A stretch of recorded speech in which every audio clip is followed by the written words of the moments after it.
Hello appraisers, this is Brandon with Choice Valuation, and in this video I'm going to be going over how to export your data from the RealTracs system in a way that will work with Spark.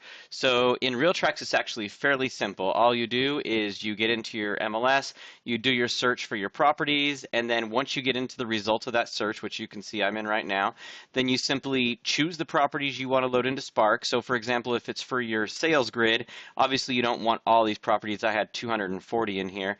I would just want some. So you just choose the ones that you want to load into your grid by selecting this checkbox. And then once you have that all set up, you click up here where it says More, and then Download.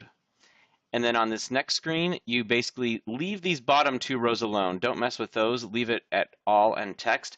But the top row, you can either choose here all listings, which would be all 240, or the ones you selected, which are those ones I put a checkbox next to. Obviously, if I'm doing this for my sales grid, I don't want all 240. I just want the ones I selected. So I choose that, and then you click download.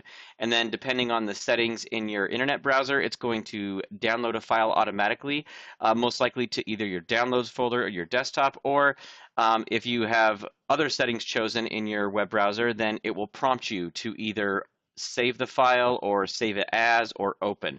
You just want to make sure instead of opening the file, you just save it into a place where you know where it is. Typically, it's going to be in your desktop or downloads folder. A lot of you I know like to create a folder just for this particular appraisal. You name it maybe the file name of your report or the address of your subject property. You can save the file in there. All that matters is that you save it in a place where you know where it is. That way, when you load up Spark, Spark is going to ask you where is that file. You know right where it is. Now I'm going to show you one other method. So let's say all 240 of these, that's what I wanted to use for my 1004MC rather than my sales grid. All you do is you click more and download. And then instead of choosing the selected ones, I choose all because I want all 240. And then you click download and it will download all of those. And that's what I would use for my 1004MC. Now in RealTracs, currently at least, you have a limit of 250 listings per download.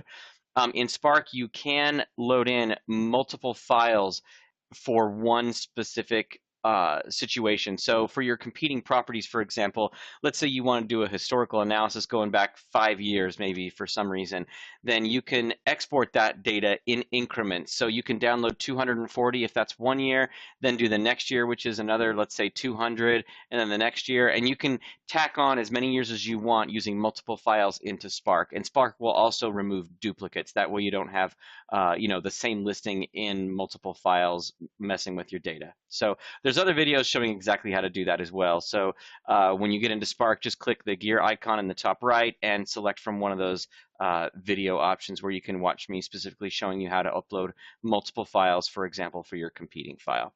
Okay, that's it. Thanks everybody for watching.